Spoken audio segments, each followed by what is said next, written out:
rumbling.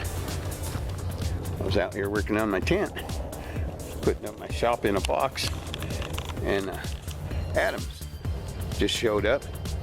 We're gonna do a little video on Adams' 58 Chevy, I think it's a 58 Chevy, 58 or 9 Chevy shop truck that he's wanting to part with because he's got some other priorities that he wants to deal with right now. Pretty nice little shop truck. He put this all together himself. Sounds pretty healthy too.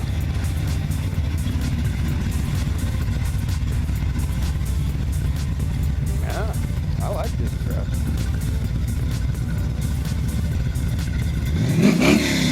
Yeah, that's what I'm talking about. What's up, buddy? Hey. Ready to do a video on your truck? I am.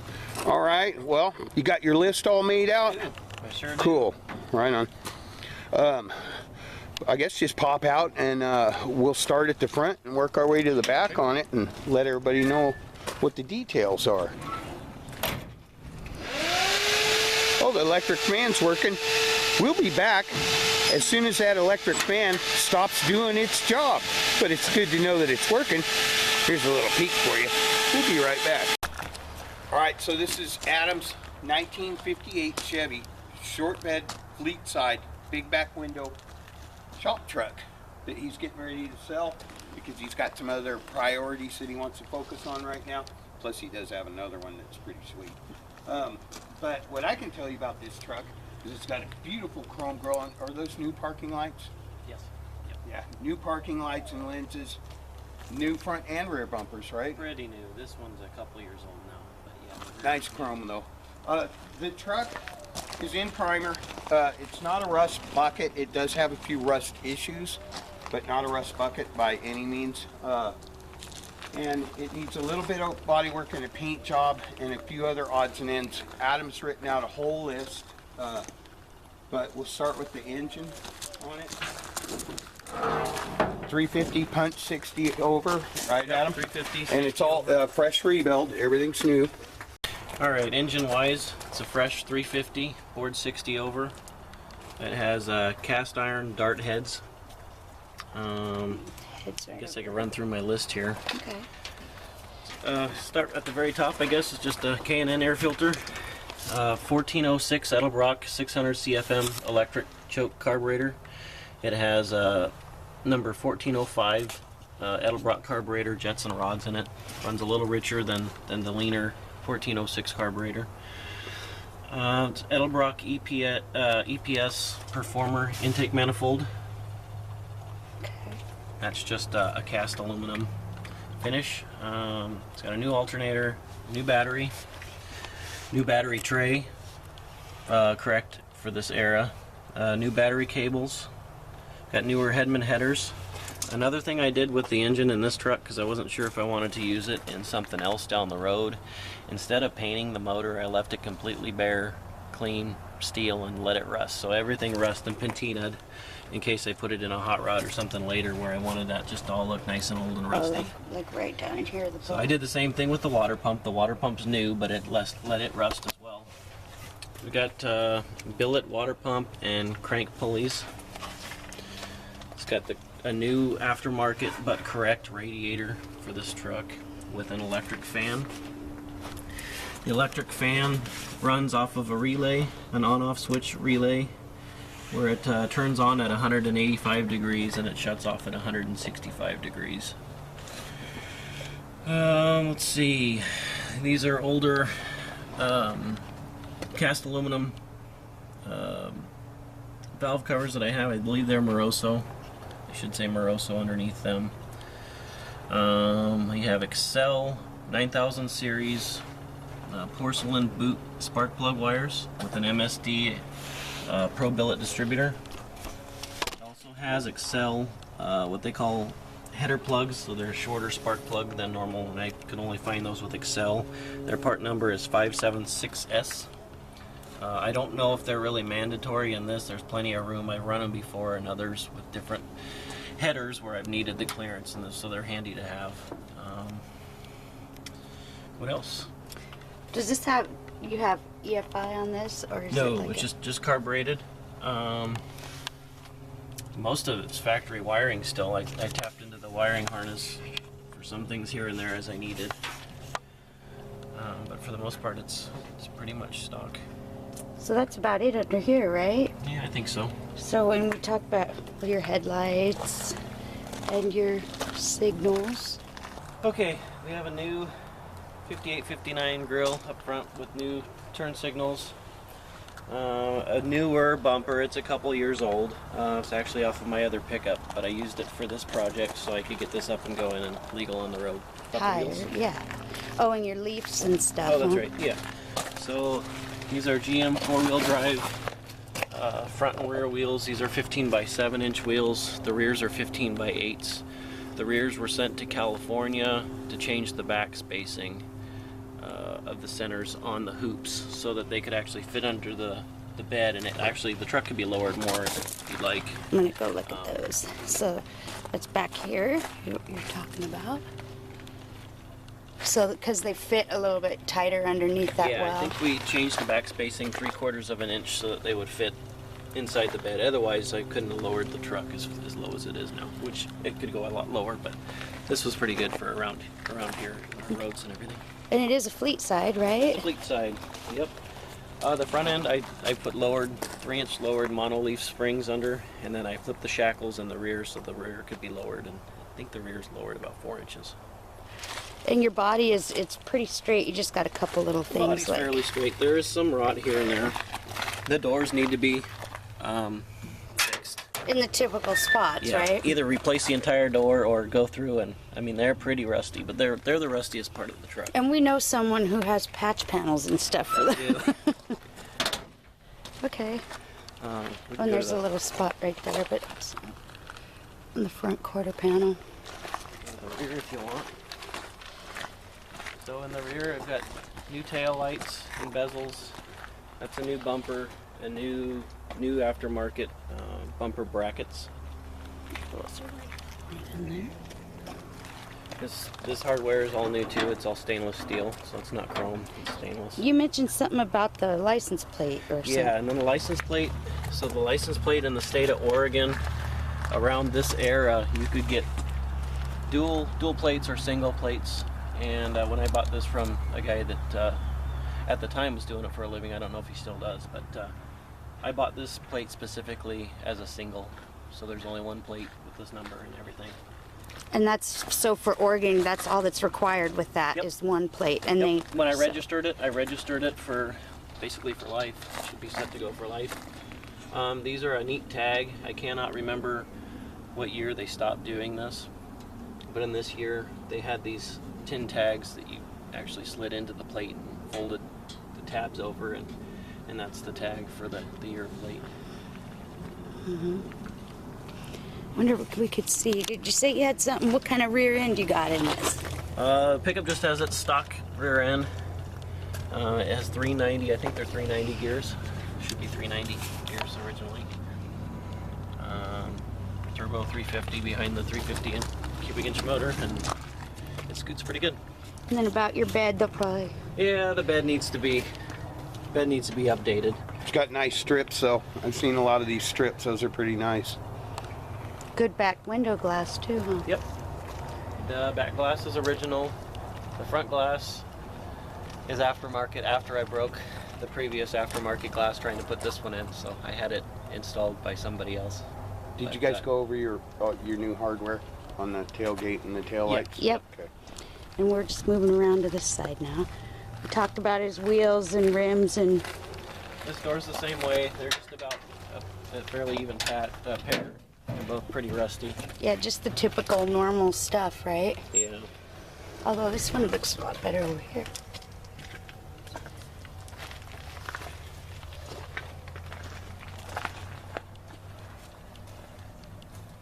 Extra trim right here. And that's trim for your... That's extra big back window cab Okay, trim, so- actually. Oh yeah, you were supposed to drop that off last time. Huh? Keep it now while I've thought of here. Thanks for reminding me, honey. I think that's the only two pieces I have. All right. It all adds up. Oh, and the nice Serape blanket seat. Yeah. That's cool. Okay. So basically, this is a good runner-driver truck. Oh, it sounds awesome. It's something that you can drive around and fix up at your leisure, not something you got to tear completely apart.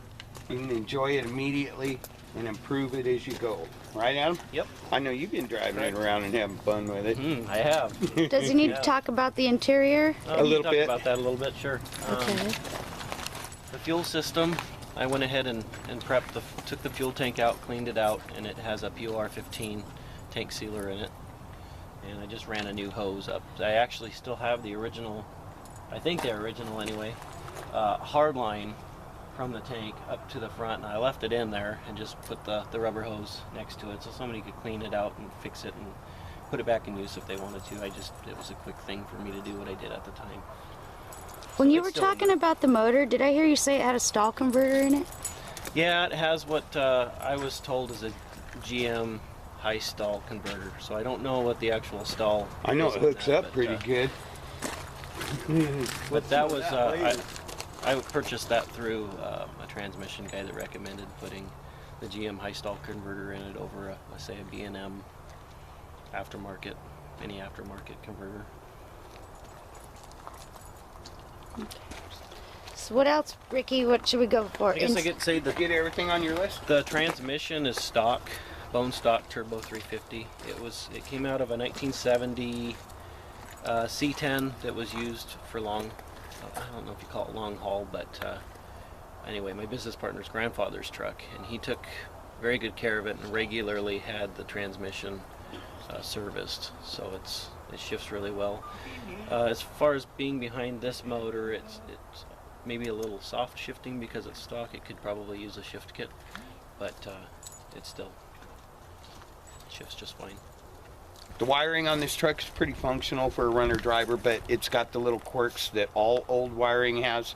So just, Adam told me, just keeping it honest, that if he was going to continue building his truck, he would put a new wiring harness in it. A couple $100 wiring harness with new connectors and everything would be worth it. Okay, so is that about it for this part? The inside? so. I mean, like the end. Piece of trim's falling off of here. There's this stash.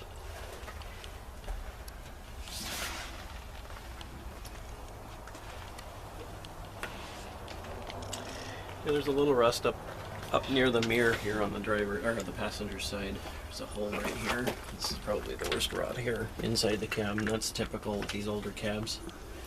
But the cab corners are in pretty good shape for this era of truck, and those are kind of hard to come by. Mm-hmm. Okay, seat looks pretty good, huh? The seat could be reupholstered. It's a little rough on the driver's side, but it's the correct era seat for the truck.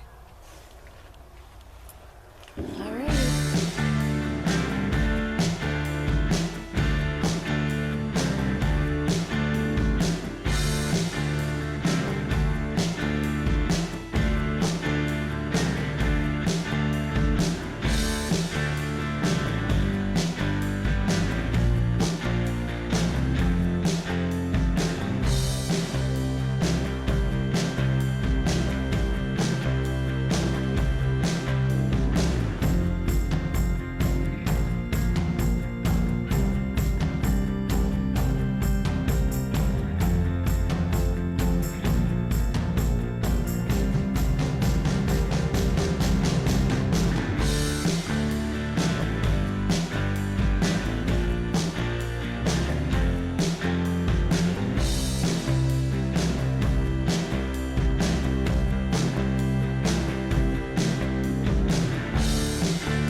like a 55-year-old truck, but it goes down the road pretty good.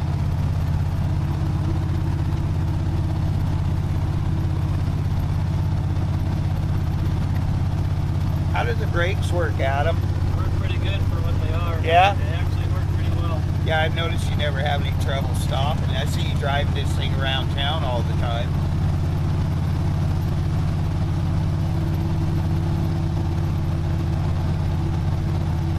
I really like the exhaust note in this truck. It's not overbearing inside the truck either. It really should be ran up and over the rear end and on out back, but Yeah. just right now it's dumped right in front of the rear end. It's not that loud here though. Yeah. And we got the windows down.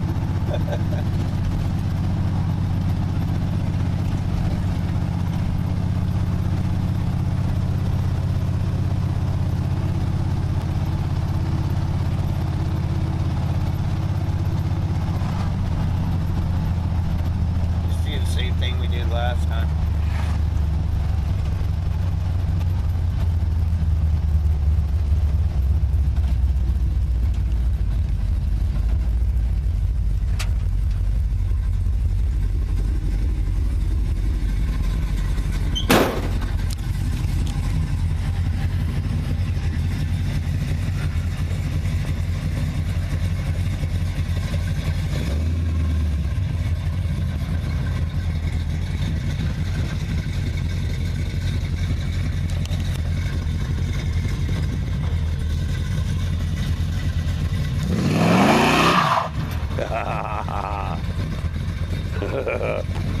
I like this truck.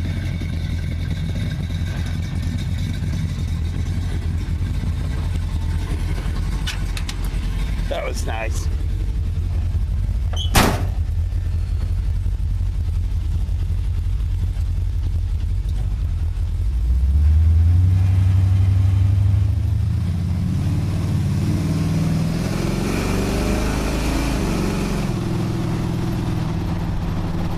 Gets up to speed real quick, doesn't it?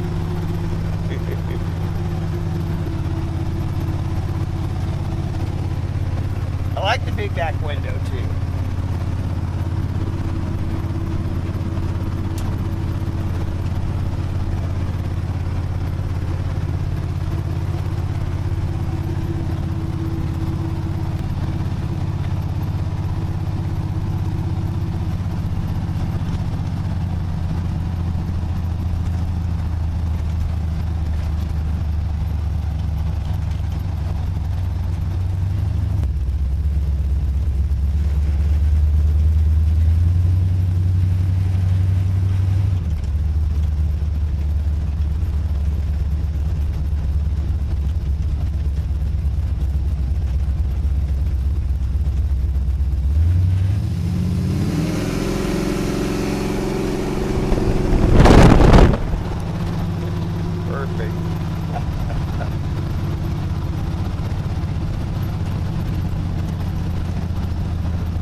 Charger.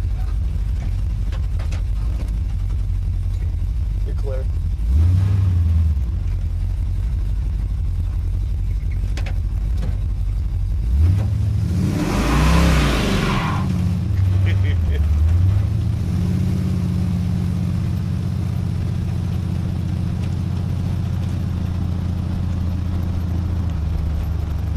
Back down. Sure. Yeah.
You got one stuck on your whisker.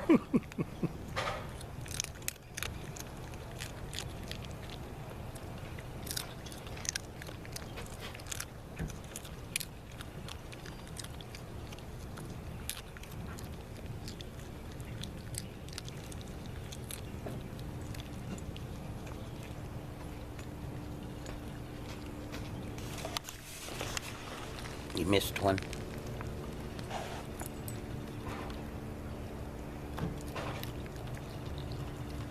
Good girl. Good girl. Yeah.